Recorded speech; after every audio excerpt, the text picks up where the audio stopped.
Yeah, the Rogue Gallery. Thanks for tuning in.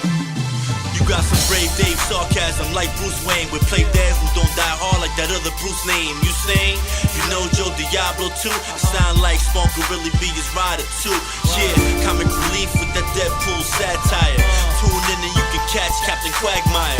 Matt Swagger's gonna tell you what the show's about. The Rogue Gallery's like Autobots, so they rolling out. Discuss comics and cartoons that I know. I had a Tiger, no Rocky or Lino. Who's there like the OG Joe? No frats when we talking about the gamma flow. The guy wars between stars with some famous dudes. I'd rather watch Star Wars than entertainment news. So hit us up at the spot and let us know what you think. And make like Zelda and just wait for the link. Yeah. Where you gon' go for exclusive with shows, comics, movies, and webisodes? The Rogue Gallery, the Rogue Gallery. Hey everybody, welcome back to the Rogues Gallery. I'm Matt Swagger. Joe Diablo here. Played that 7 and 7. Brave Dave. And you know what we're going to be talking about today? Daredevil Season 2. How awesome was that, guys? Good. Man. God, that was amazing. Like if you thought Season 1 was great. Binged it hard. I binged it harder than Season 1. And if you... I certainly did. Listen, I'm going to say something controversial, though. Uh-oh. You know, I love Daredevil Season 1. I love Daredevil Season 2. And any of these sites or other podcasts out there that were criticizing Season 2... Head fix. You sleep with your fucking sister, all right? Yeah. Like, you have to be a real bitch to not appreciate Daredevil Season 2. That was like... You know, on our last episode, guys, right? We talked about, you know, whether it's an adaptation of a comic book or an anime, a manga, whatever, that you gotta treat, you gotta show respect to the source material. Yeah. And god damn, does this show do that, Did man? they, Like, man? Exactly. That whole scene on the roof with, Oh, man. Daredevil and Punisher. Just going back and it's forth. right out of the comic, man, with Yeah. the gun taped to his hand. You know, there's so many Easter eggs and so many homages in that season. Listen, I was pissed because you know that whole scene where the bike where Punisher is on the roof, he's about to shoot the bikers and everything. Yeah. I was on the street that night, dude. Oh, that's awesome. They shot that scene in Williamsburg on South 6th Street. Nice. I was picking up my girlfriend from work that night, and see, they shot it last year, and with very popular movies and TV shows, sometimes they'll use like a working title, so a bunch of fans don't line up out there. So they were calling Daredevil, the working title was called Ringside. Ringside. So I remember, I went to go pick her up, and I'm like, what the hell is Ringside? And I see all these bikes, out on the street. And next day, I was looking at IMDb. I don't see anything for Ringside. And then my girlfriend told me later that day that, one of the PAs ended up talking to her and basically told her, we were shooting Daredevil. And I was like, what? Dude, I was pissed. So that entire scene where all the bikes were laid outside right before, Punisher explodes everything. Yeah. I was there that night, dude. I had no idea that's what they were shooting. And dude, you could have been like one of these passerbys getting, taken out in the crossfire. Yeah, I would love that, man. I know, right? Shit. Just your little 5 minutes of fame. Fuck that, yeah, man. I was pissed, dude. But, dude, it was what an amazing adaptation. It really is. I think there's been a beautiful marriage between Marvel and Netflix. Yes. And remember, what a lot of people don't realize is after Marvel's bankruptcy thing in the late 90s, it was guys like Joe Quesada and the Marvel Max series that kind of saved Marvel. Yeah, and that was, reintroducing characters like Daredevil and Punisher in a darker light. So it's kind of interesting that, right now, technically the Netflix series is the Max series. Marvel Knights, you mean? Marvel Knights, yeah. I'm sorry, yeah. I just love what they're doing right now. It's great. Yeah. Beautiful marriage. Like the only thing I can nitpick about is just how the stunt doubles are not really, I know you can't do so much, but you could really tell the bad wigs, you could see the face and stuff like that. At least in Arrow, how horrible it is. They blur the face of the stunt double that you can't really tell. But that's the only thing I can nitpick. Arrow has an advantage because he has the hood on. Well, I'm talking about Merlin. I should be more specific. When Merlin's having a fight scene with his daughter in one of the last episodes, they blurred the face.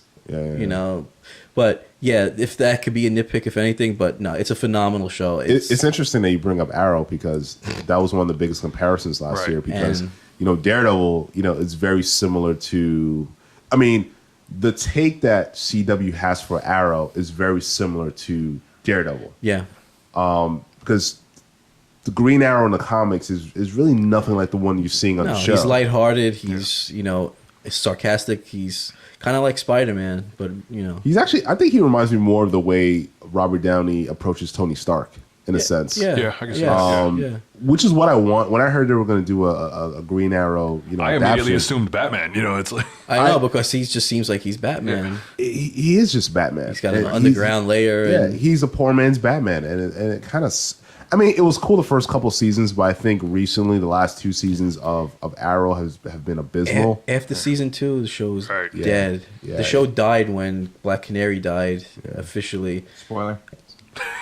Well, it's already Just in case. It's like a week or two. Listen, if you're not watching it, you're doing yourself a favor. and continue not to watch it. I'm sorry, Stephen Amell. You're a nice guy and everything. And that's the thing. I like Stephen Amell. Yeah, you're a really cool guy. I think he's the terrible Oliver Queen, but I like Stephen Amell. Yeah, you could be like in a Disney movie. You're more suited for that. Yeah. But I felt like the season started out well. It just kind of like it just died dipped a little. Yeah, and then It never found itself. That was the it's thing, just right? like I like the Legend, the prequel episode that they did for Legends. I thought that was a really well done episode considering.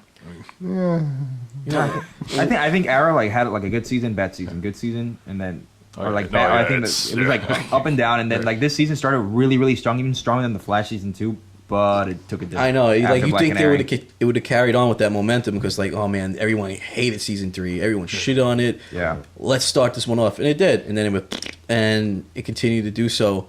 But going back to Daredevil, comparing it with Arrow, like when I watched Daredevil again and I went back to Arrow, it's like watching Christian Bale fight in Batman, how slow the fighting scenes are and everything. So it would treat it to like an illusion and imagery masterpiece when we see Daredevil choreography and everything like that. I really do feel that Daredevil is the standard for comic adaptations on TV. And then you go back to this very choreographed. It's like, karate back in the day, how the sparring was non-contact. Right.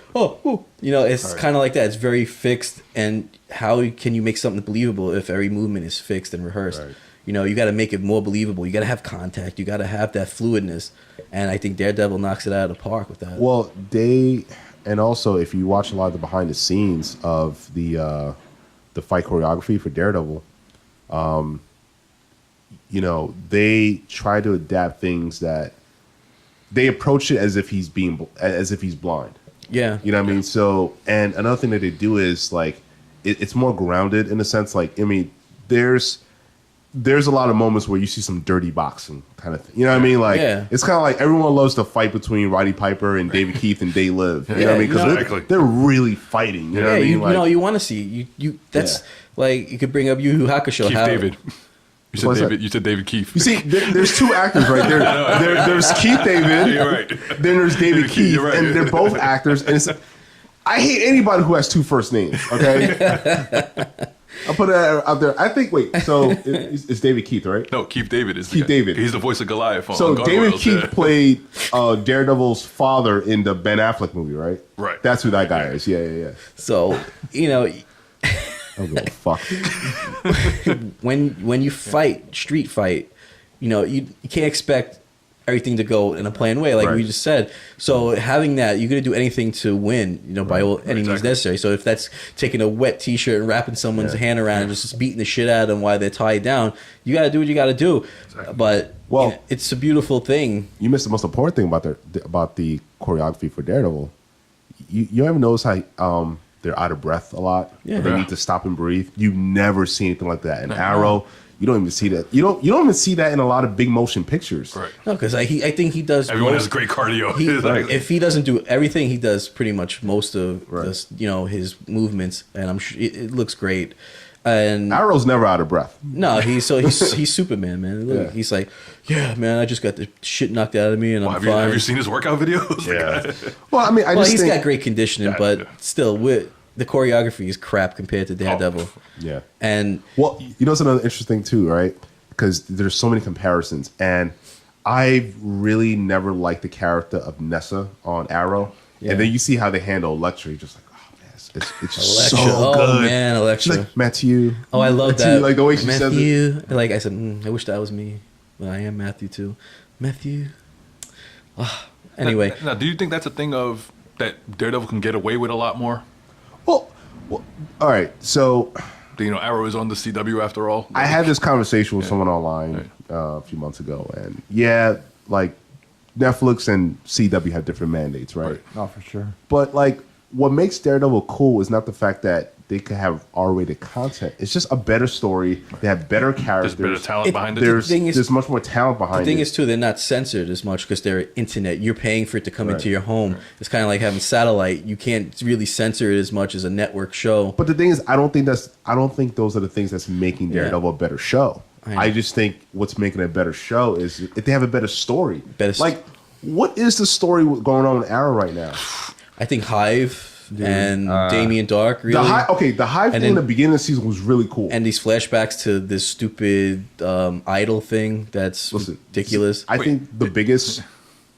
I got tired of the flashbacks by the time we got to season 2. Yeah, and it's continuing on. Right. And on. Now they're keeping it because it's just a format for the show. What I like about Daredevil is, they use flashbacks in certain places. Yeah. Not in every episode. I don't need to see a flashback in every episode of Arrow. I just don't. No. I really don't. And I think it's one of those things that's hurting the show. And the wigs just get worse and worse. It's like... Why, you didn't like his preppy long boy wig? No, I mean, they look bad, but listen, I gave season 1 Arrow a lot of leeway. Yeah. But... That was a stretch too, season 1. It was, but I just feel like the flashbacks are hurting the show at this point. The whole thing with him being in China in season 3, and dude, they could Amanda Waller. They could use John Barrowman so much better than they're doing right now. He's a really good actor. Yeah. He plays the magician really well. They just need to use him better. Right. He's kind of a dick move, chopping his hand off. I thought he was gonna grow it back. I thought he was gonna get it back too. Yeah. But I thought it was part of the plan for a minute. Yeah, that whole thing with him and Oliver is confusing. I didn't understand what was going on there. And I think Thea is just a waste of a character. She is. That she's not the traditional Speedy. It's like, it's my sister, and it's like so stupid. They're trying to put too many real world things into the show, like drug abuse and a lot of brooding, and he's such a sneak and a sociopath. Right. That's how I see Oliver. He's a sociopath that gets his kicks out of lying and just beating the shit out of criminals. What's weird too? What they do with the show is the love interests are all over the place. Like in season 1, I got the feeling that he was trying to get back with Laurel. Yeah. Then in season 2, it's all about Sarah. Right. And then Felicity. Then season 3, it's all about Felicity. It's like, dude, like. Well, I'm pretty sure the Felicity thing probably wasn't even part of their plan. I think that was just the internet people, shipping their relationship. I thought that was forced. But dude, then they kill Canary just so Felicity can either come back to the team or be back with. I don't want to see it. You know what? Just end the show after this season. Don't continue. Put him on the Flash. Put Constantine on the Flash and put Supergirl on the Flash, and let's just end this nightmare and have one good show with a lot of support characters on it. You just basically describe like the TV version, like Justice League. Yeah, pretty much. That's pretty much what it is. That's it. That's the recipe to continue having these characters and surviving on a great show, which is the Flash. That's the only show that's getting it right on network television. Yeah. Well, see, and there goes my point because. We all love The Flash, season 1 and 2. Beautiful. Even though season 2 started a little slower. Yeah. But The Flash is nothing like Daredevil. It's not a violent show, but they're able to mess with your emotions, man. Oh, man, when Jay Garrick got it, man, I was like, no. Or even like the episode where how well they did that with Barry's on the phone with his mom in the alternate universe. Yeah, and he was those are the kind of things those are the moments, that make it a touching story. And that's good acting. Right, absolutely. It's not forced acting like Amel does on that show. It's like he doesn't sell an act being an actor to me. He's very ordinary actor, he's very stale. Cardboard. Yeah. And I just think again Flash is the same CW mandate as Arrow, but it works. Grant Gustin has talent. Gotta say that boy can act. Well, that's a talented cast too. I mean, Jesse L. Martin. Jesse Martin, yeah. I love that guy, man. Law and Order. That was cool that they did a little nod to that in the show. Even awesome in Rent, yeah. And it just goes to show like Stephen Amell should just stick with wrestling. I think he could be a better wrestler in WWE than he is an actor, and he could be doing that and be part of their Be a Star program and their Being Against Bullying because I need Arrow to end, dude. Like, yeah, just end it. Yeah. And he's gonna kill Casey Jones as well. Thank you for that. Because another badass character you ruined. Fuck it. Back to Daredevil and how much I loved it. And yeah, Daredevil, like I feel that they humanized Matt Murdock, Daredevil, more in this season.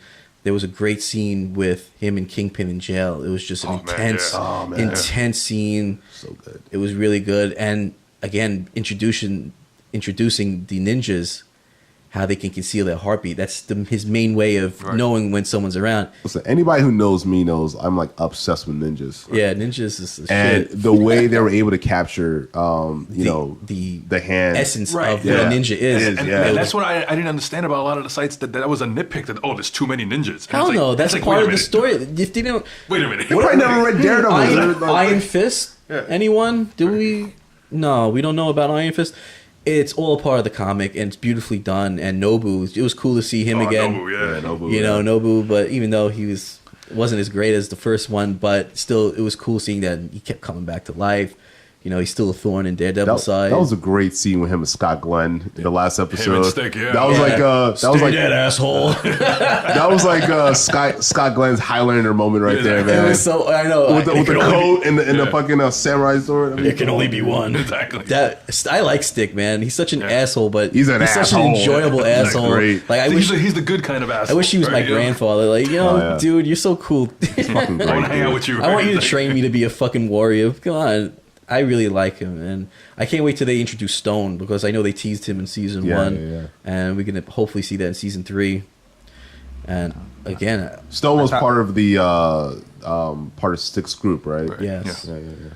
And then we got Punisher. Sorry, play that. What were you gonna say? Yeah. Oh no, I was gonna say I thought it was pretty cool that finally in season 2 they're delving more into the occult and the more supernatural. Yeah, the stuff, supernatural. It's which kind of helps it be more part of like the rest of the Marvel universe. If they ever wanted to like get in there, because it'd be kind of weird if they just quickly transition from crazy superheroes transforming into one thing and then because you got Doctor Strange. You got Doctor Strange. And Doctor Strange is one of the original Defenders. So I think it comes at a good time that they're actually doing this subtly. But they're doing it, and they're doing it right. No, and they're expanding the right way. It's not forced onto us. And here, just accept it. And remember, like Doctor Strange is coming out in November, and then I think April of next year is going to be Iron Fist. Right. Yeah, perfect. So it's all kind of. I would not be surprised if all leading there. If Cumberbatch has a cameo on Iron Fist, I'm all for it, man. I've heard some rumors. I heard that they were at least talking about it. Yeah. Listen, that's going to be why not, man? It helps. It's incredible. At least shit wasn't put together by a shitty email. Things were laid out in movies and shows to come. There's something better than a character being on her laptop and seeing logos of other heroes. Like that's the way you introduce them nowadays. No, and so lame. I also really enjoyed how they transitioned his costume.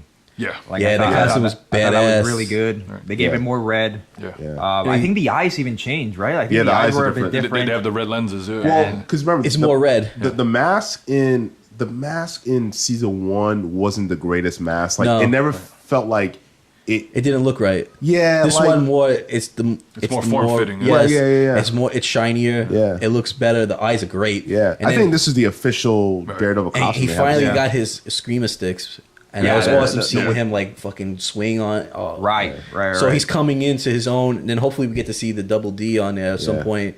And he had his wire. He had his wire, which is fun because he didn't have it. He didn't really have it in season 1. He just had 2 sticks, but then he got I have like a new toy for you. Yeah, I love like something I've been working on. I was like, oh my god, this is it. And I'm like watching the shit, and he opened it like yes. But I thought it was cool because there wasn't like a massive build up towards it. It was like subtly like you're about to go into like this crazy mess. I have something for you. It's like in Legend of Zelda, it's dangerous to go alone. Take this. Exactly. By the way, I have this thing for you. And like Daredevil, you can see the appreciation in Daredevil. He's like, holy shit, it's like, this is amazing. This feels great, They kind of did it too with Elektra's costume. Like, hey, I got something for you. But it was kind of like, I got to make it right now, but it was really for someone else. Like he was gonna make it for his wife. Yeah, it was for it was for Betsy. To save Betsy, but she looked hot as hell, man. She really, even though she's not traditional Elektra, we didn't really have one, but she's as good as it's gonna get. I thought it was a good take. a good take on this character because let's be honest, as we definitely want these adaptations to be faithful to the stories from the source materials.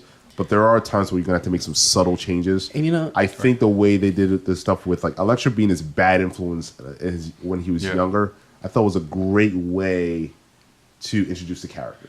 And it's not, that didn't even bother me. I think it was, a breath of fresh air having a different take on her story, her origin, because it fits in with the mysticism of where they're going with this and with Iron Fist.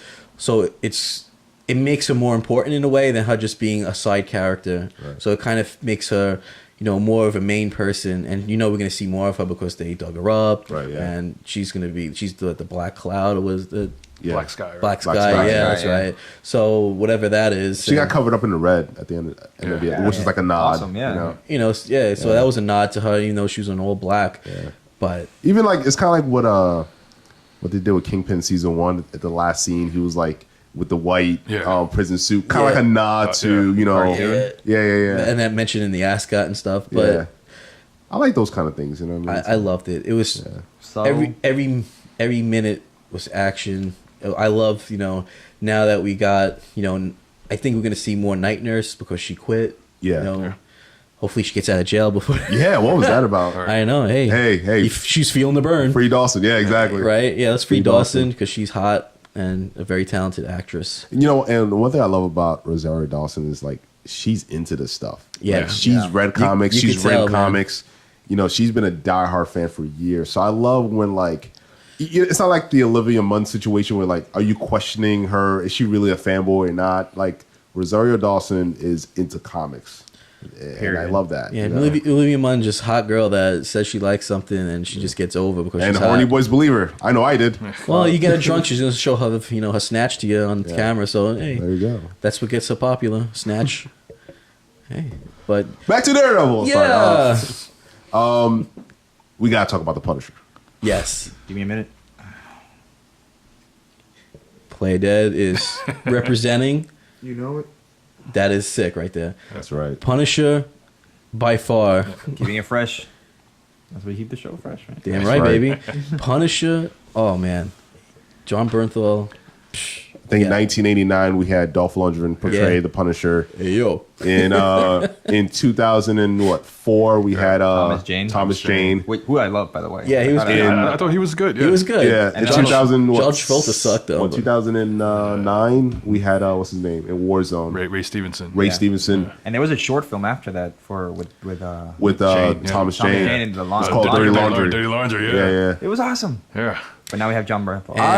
I like Thomas Jane a lot.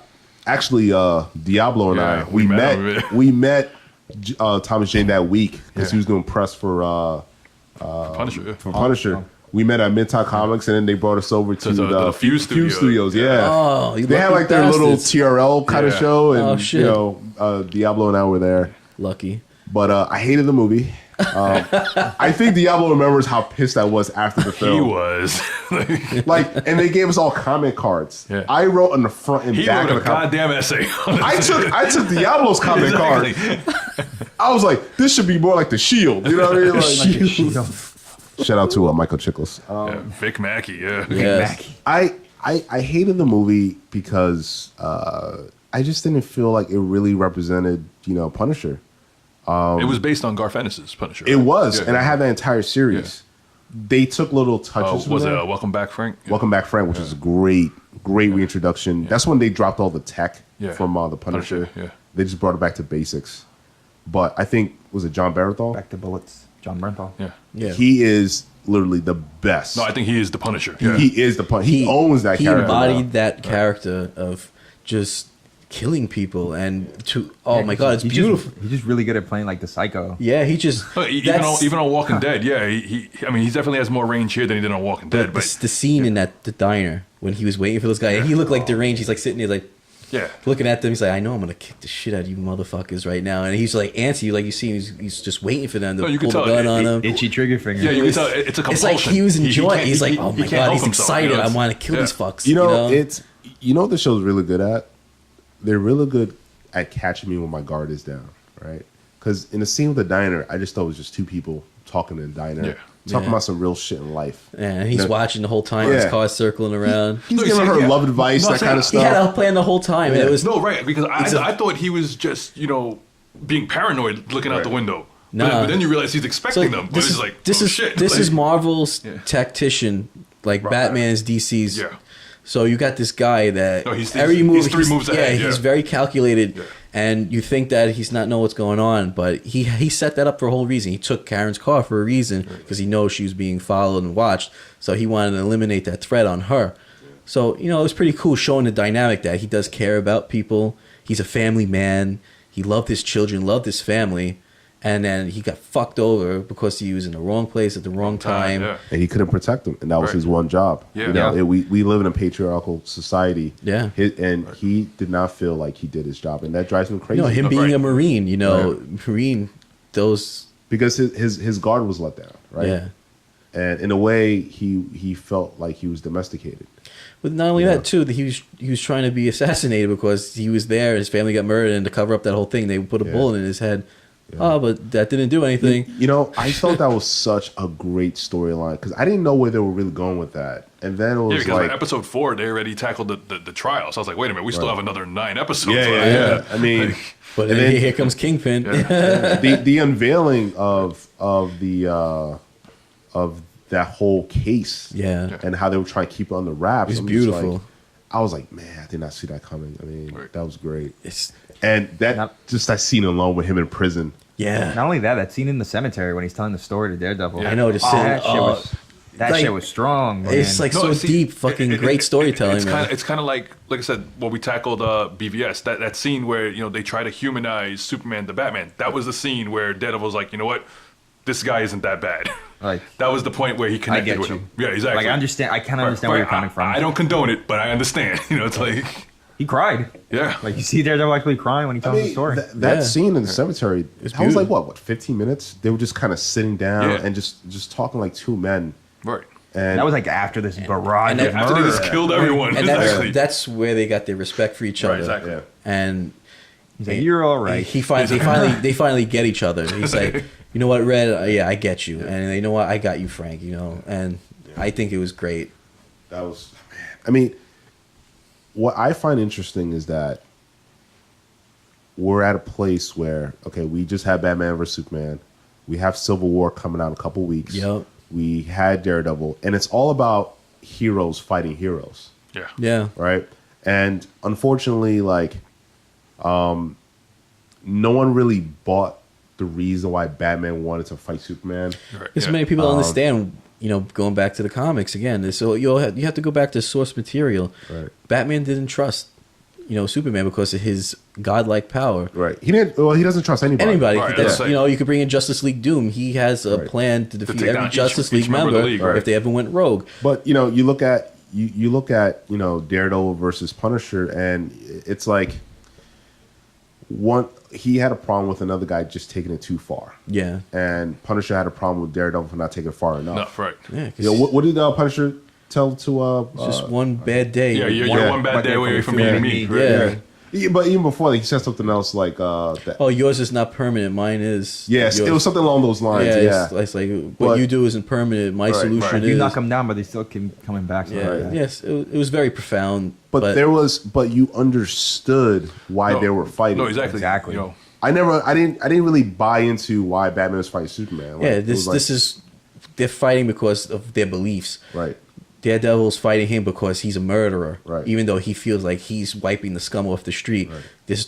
They're both wrong in what they're doing because they're both vigilantes. You're going outside the law, but still, it's righteousness. No, Daredevil feels that the law should be the judge, the jury. Yeah, exactly. Even though he's bending the law, going but he's out. not breaking it. Right. Well, being a vigilante is. Well, you remember there was an episode where he was questioned about what he thinks about vigilantes. Yeah.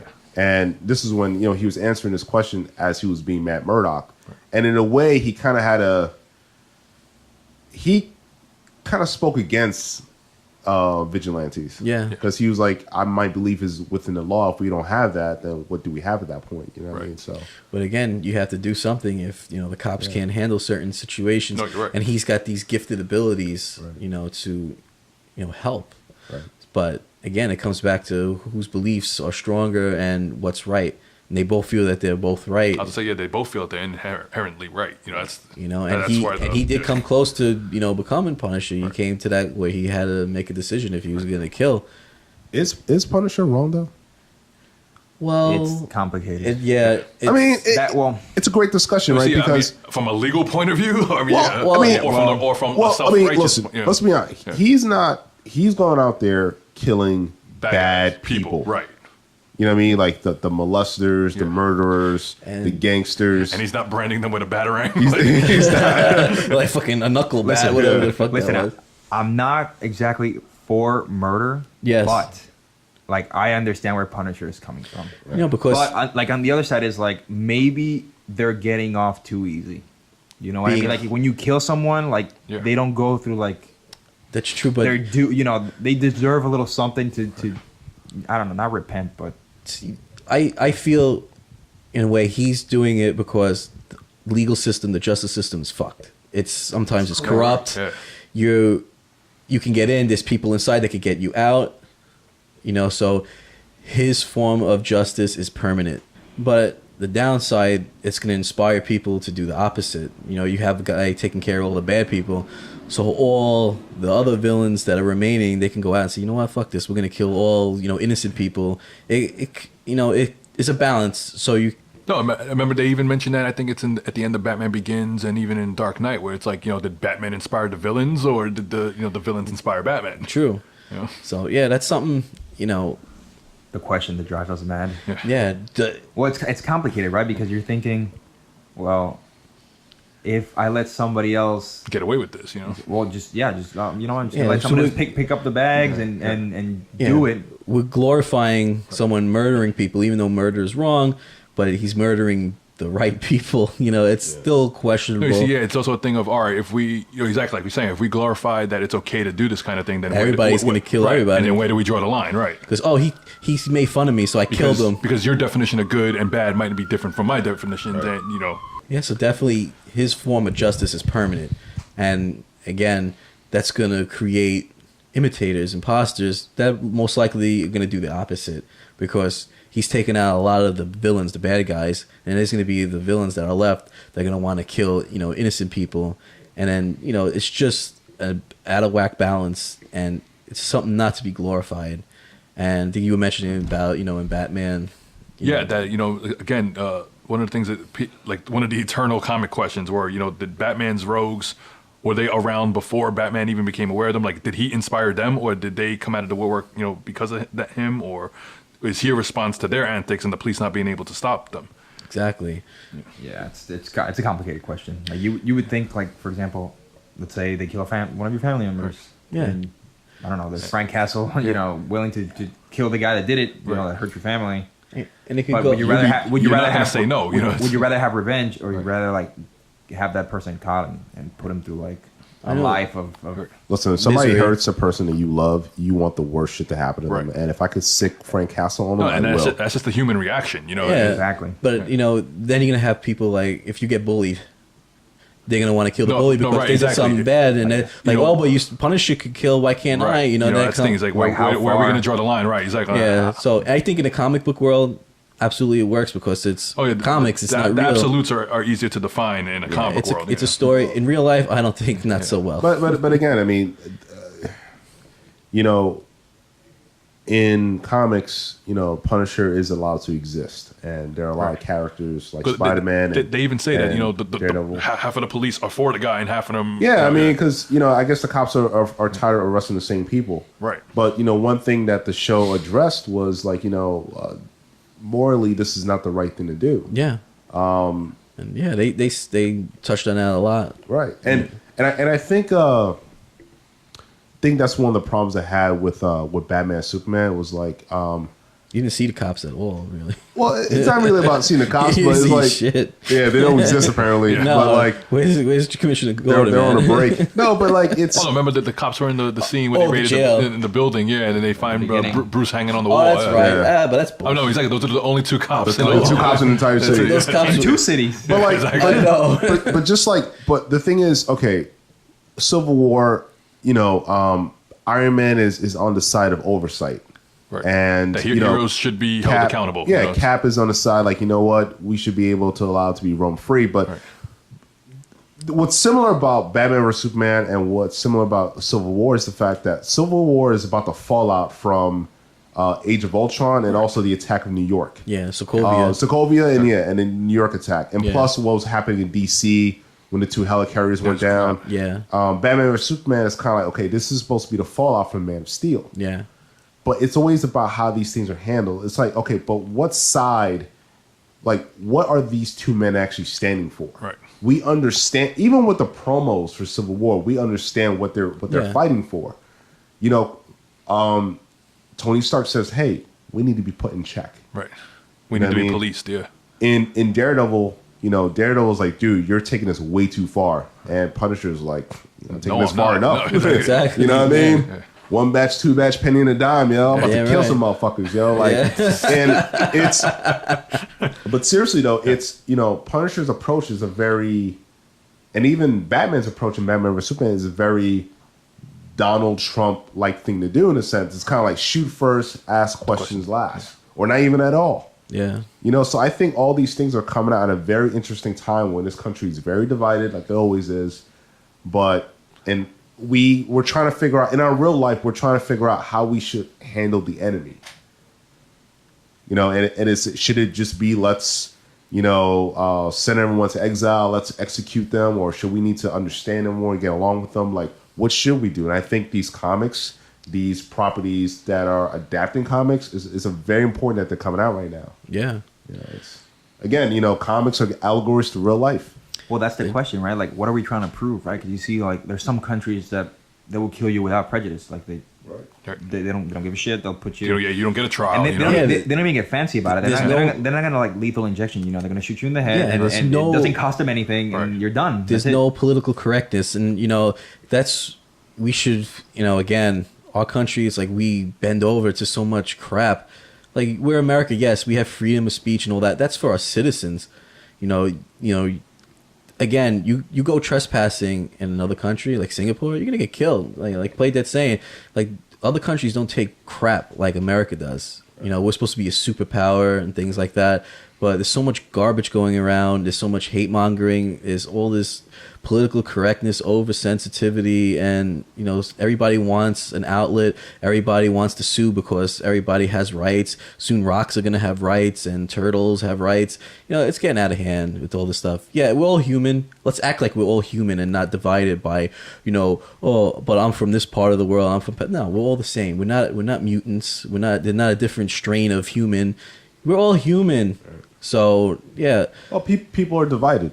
And you know, and if you keep people divided, it's actually more profitable for the right people. Right. No, it's true. No, you're right. You know, it's there's no money in peace. There's racism. There's classism. There's sizeism. Everything. Like, oh well, I'm taller and you're a midget. Like, you know, I am superior to you. No, but these things actually. I know, it's sad. These things actually do exist. Sad but true. And you know, you look at, again, we live in a world that's, you know, follows the patriarch system. Yeah. You know what I mean? It's like a man's world from what is said, right? And, you know, women have to go through a certain fight for respect and things like that. You know, like, the thing is, it's human nature for people to take advantage of other people, treat them like shit. Yeah. You know? But you got to look past, and you got to think, you know what? We're all people. Right. And let's just, you know, move on. Let's not give in to what this bullshit, you know, agenda is. You know, just treat people like you want to be treated. You know, I don't want to be stepped on and spit on and hated because of, you know, whatever reason. I just want to exist. I want to, you know, get along and, you know, make whatever life I have an enjoyable one, just like anyone else should be doing. And, you know, comic books, they derive from that, and they show you glimpses of reality, you know, but with a twist. And, you know, I hate everyone equally. Yeah. At least you're honest about it. I'm fair. Yeah. You know, I just like to be left alone to my own endeavors and, you know, live my life and try to be as successful as I can, you know, and I don't need to, you know, harp on anybody. I don't need to judge anybody. And, you know, as long as you're doing what makes you happy, you're doing what you do for you, at the end of the day, hey, man, more power to you. Speaking of judging, I mean, how how awesome was the trial scenes in Daredevil? Oh yeah, dude, Foggy did work. Yeah. Dude, That's Foggy, what I love about Daredevil. They give every character their due, man. Foggy was the fucking VIP of that episode, man. Foggy is the one connecting Jessica Jones to Daredevil now. Exactly, because now he works for Hogarth. Yeah. Exactly. So it's gonna be so cool, man. I really did like that they showed that Foggy can hang without Matt. Right. Yeah. Well, that was important for his own growth. Right. You know. I mean, up until this point, it felt like, you know, he couldn't get the job done without Matt, you know, by his side. And it showed that, you know, he doesn't need Matt. You know why? Because being around his college friend, he kept that childlike spirit, that playfulness. Now he's like, you know what? I'm sick of your shit. He's growing up as a character, as a person. You know what's interesting? In a way, Foggy was the one that was really handicapped. Right? Yeah, he was held back by Murdoch, even though Matt is grown. He's got his double life. You know, he's got his own agenda. Foggy's still wrapped up, you know, with the best avocados and all that shit. And now he's seeing that, you know what? If I'm going to be successful as a lawyer, it's something he's passionate about. He's got to, like, you know, you're my friend, but we can't be, you know, business partners. And now he's a partner in a major firm. No, there was the exchange in the police precinct when the 88 tries to get in his ass, and he's, you know, she's even like belittling them, like, oh, you know, while you're, you know, winning cases for your chickens and your pies, we'll be here doing the real work. Yeah. And then Foggy pulls out his phone, told him, I'm gonna call the badass, bro. The woman that plays the 88, I met her once. She's kind of a bitch. Yeah, she looks like it. Yeah, I met her like years ago in Soho. Just kind of a bitch. Yeah, she looks like it. I don't know. I guess it kind of like made me sad to see, like, you know, Nelson and Murdoch split go up. down.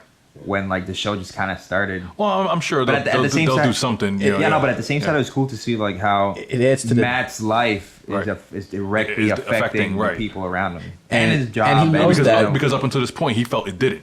He felt he didn't have to explain anything to anyone. That's why he agreed to, like, you know what?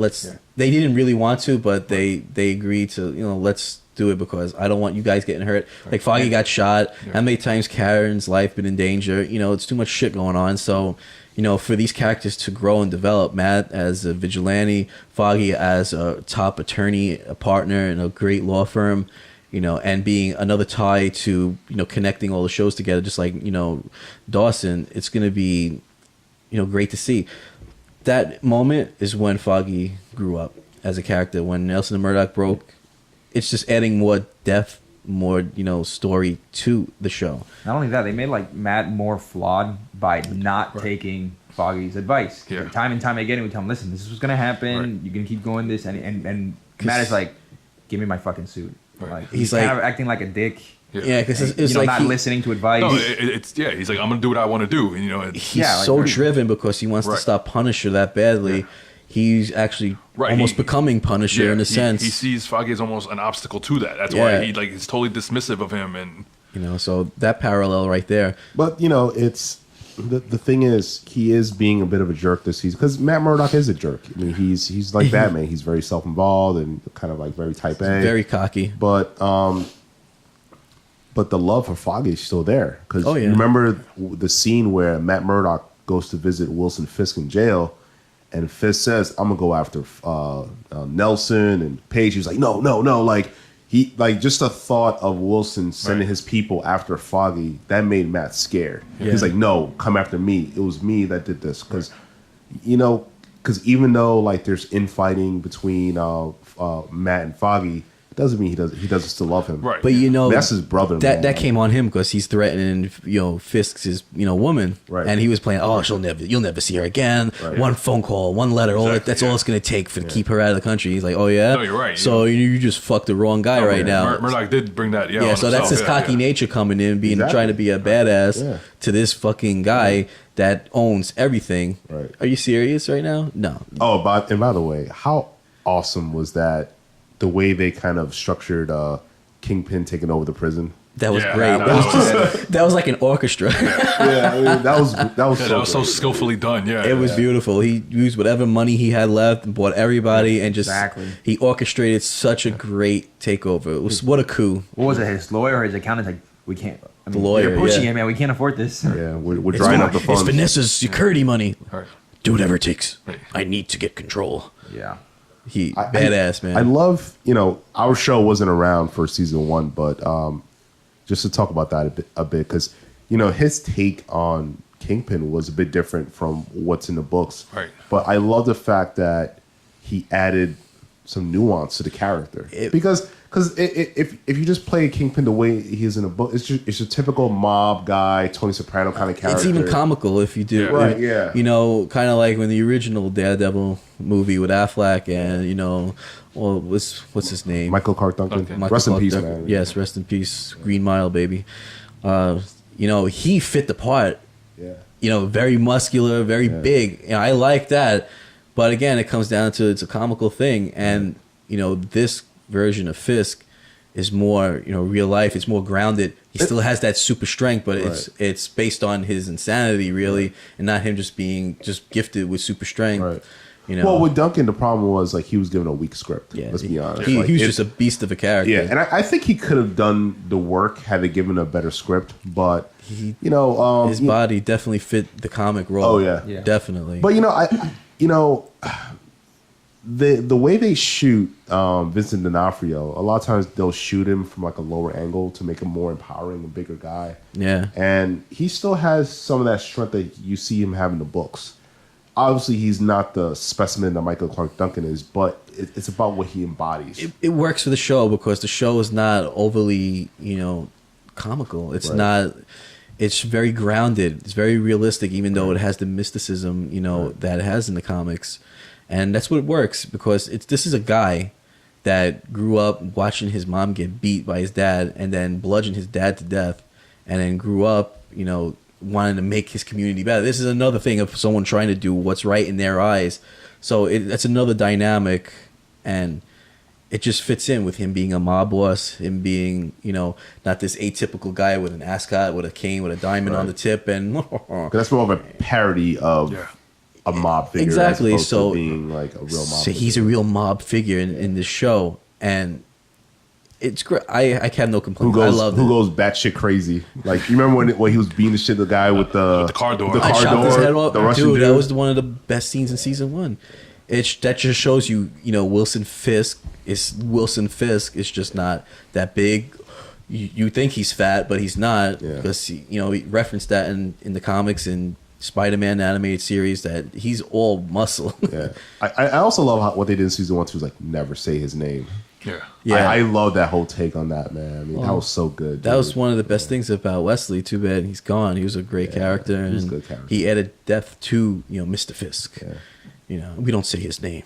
I missed. It was really they shouldn't have killed him. I like the black guy this season that played the lawyer. You know what I mean? He was kind of cocky too. He was cool, yeah. Like when Matt came to visit him in the prison, he was really good though, man. I mean, big shout out to the casting directors. Yeah, they really picked some great supporting characters and actors. It was really great. We can't say, how great the show is. We don't have to sell you how great Daredevil is. I just recommend to anyone that didn't see it, definitely, if you have Netflix, make sure you stream it, binge it. If you don't got Netflix, this is definitely a reason to get Netflix. It's because you got all these great Marvel shows coming. If you're a Marvel fanboy, if you're a comic fanboy in general, you want to see something done right on screen, get Netflix. Dude, I can't get over that Punisher prison scene, dude. Oh my god. I was something straight out of the Raid, man. That's one guy taking on all these bastards and, bloodied mess. Right. Bloody mess. Like, stabbed that one dude in the dick with a broomstick. Like, that was beautiful. I'm not locked in with you. You're locked in with me. What's funny? Like, when I was watching that scene and he did that, I was like, wait, Disney does own this shit now. Like, this is a Disney property. This is fucking great. It is great because it's on Netflix. It's on Netflix. You don't have these blue-eyed, bug-eyed people like, oh, everything's rainbows and butterflies. It's great to see a little blood, a little, ass beating. Even the diner shootout fight scene was that awesome was a bloody. You started rough bashing their faces. That was great. He beat the shit out of the guy with the gun. His face was like, and he still blew his head off. It's like, no, he's a fucking savage. I love him. The only disappointing thing I had with this season of Daredevil was, so the last episode where Daredevil and Elektra are fighting the ninjas, I really wanted Punisher to appear with like a Gatling gun and just start shooting the shit out of all these ninjas. Man, that's all he did was like shoot like 4 ninjas. Yeah, you can snipe 4 of them. He's like, all right, Red. Yeah, that was kind of a letdown for me. I was like, really? Because I think I have a book where like he's just like annihilating the hand with like a gun. I think because they didn't want to take away, that was Daredevil's fight. That was his moment. Yeah, that was his defining moment. Like, I'm gonna defeat Nobu for good. I'm gonna protect the woman I love, that I care about, and I'm gonna end all this shit going on in my community. They could have still done that. They could have still done the whole thing where like he takes out all like the ninjas, aka putties. You know what I mean? Putties. You know what I mean? Like, well, here's what's funny? We were talking about Arrow, like making comparisons to Arrow and Daredevil, right? The one thing that I like about Daredevil's take on the Hand the Ninjas is that they're actually a threat. Yeah. Now think about the League of Assassins on Arrow. It's like no threat. You got fucking Laurel beating them up. It's like, come on, it's fucking man. pathetic. We were 2 weeks in the gym with Wildcat. Yeah, 2 weeks in the gym learning boxing from a Wildcat. Yeah, that's gonna prepare you for the League of Assassins. A very young Wildcat too. Yeah, makes no sense. Makes no sense. Like they had to CW that up a bit, but he's in the JLA. You're telling me fucking JSA. My bad. And he's like one of the great mentor of Black Canary. Right. And you're gonna have this like a young douchebag. Come on, no. Nah, they could have had like an older. You know what they should have got? Could be younger than her, by the way. Right? Like, I know, right? You know what they should have got? They should have like the dad from like Wonder Years. Dude, they did it right in Justice League Unlimited. What? They should have had Stick. Like take Justice League Unlimited and follow that. Oh, no, that double date episode was really good. Yeah, that's the one. That's the one my nephews and I watched yesterday. And shit was great. I love that show. Where Arrow and Canary are trying to stop Huntress in Question. Yeah. But seriously, the League of Assassins on Arrow, they're basically glorified putties. I mean, they pretty much they just get taken out so easily, man. It's like the show's joke. pathetic. It's so terrible. Just end it. Sorry, Guggenheim. Bye bye. Yeah. It's and Supergirl too while you're at it. Yeah, just put them on Flash. Do a little. I would be okay with them being on Legends. I would be okay with that. I mean, you don't want Flash to get too bloated either. I mean, but this is getting out of hand with Vandal Savage. You tell me you can't stop Vandal Savage. Well, I mean, yeah, I'm not saying he has to farm the whole season. I mean, like I said, bring Constantine to make him wish he never existed. Every episode they tease his demise, and they didn't even come close to ever killing him. Listen, I want Flash to remain Flash. I don't need every other hero on it. That's what I'm saying. That's why if you want to do that, like Legends, right? every 5 episodes, you have somebody appear. I'm cool with that. Cameos, yeah, but not every episode. No. That's too. It's oversaturated. But this show, no one's gonna watch him anymore. A lot of fucking critical feedback when Laurel died.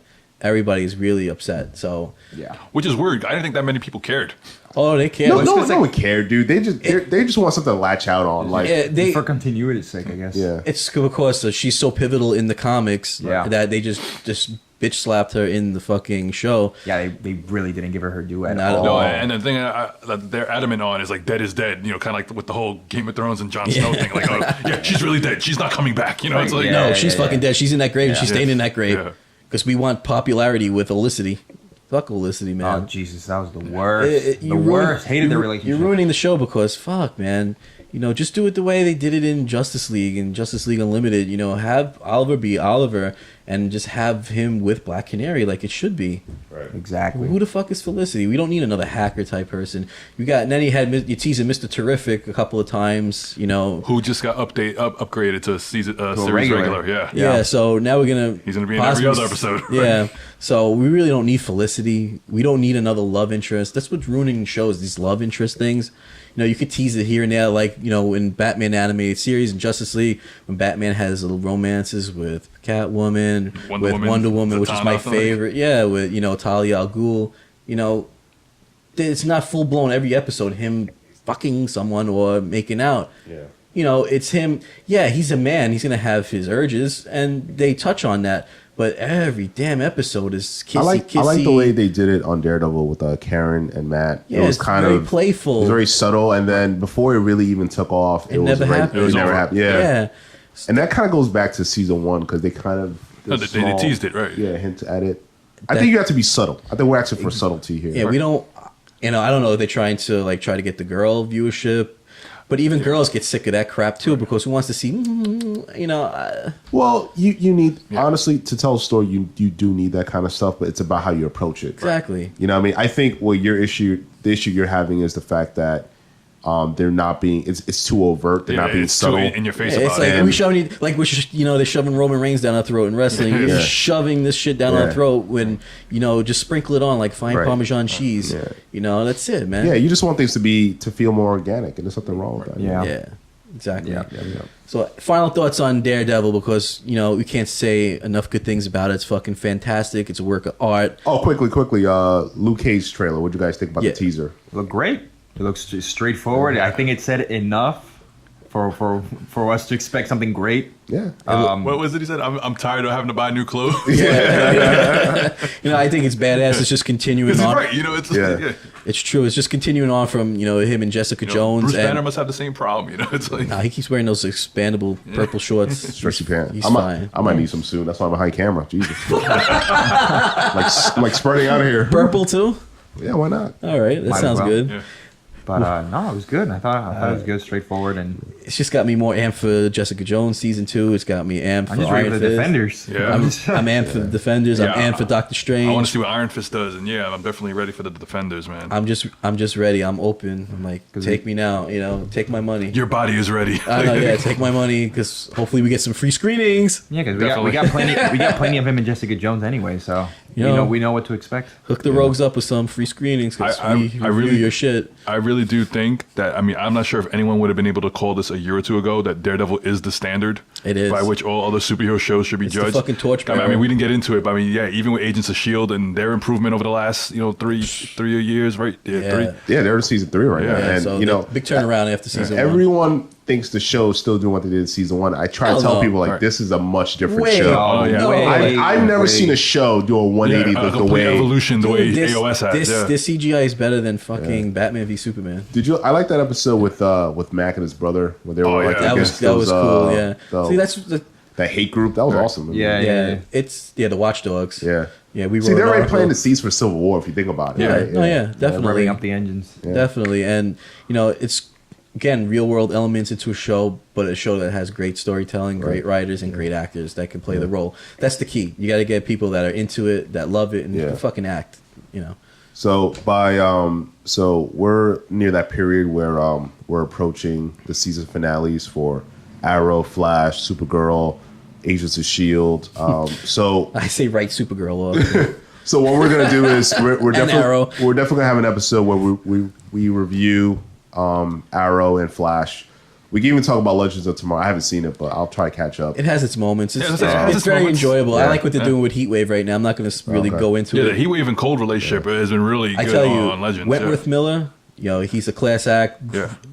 I've always liked the guy. Act. He's so great. And if you know any of his backstory, the troubles that he has with depression and things like that, the guy's incredible. And he's come a long way. He's come a long way, man. Hey, more power to him. I love what he's doing with Leonard Snart. We also have to do a review for this entire season of Agents of S.H.I.E.L.D. Also, Agent Carter, which I thought was actually a pretty good season. Yeah, Carter had a good season. So we have a lot of stuff that you guys can look forward to coming up. Damn right. That's another reason to subscribe to our YouTube channel. Check us out on our beautiful website. Nice, fluid, very organic. You have all our podcasts, video podcasts. Everything is in its own section. It's very easy to find and navigate.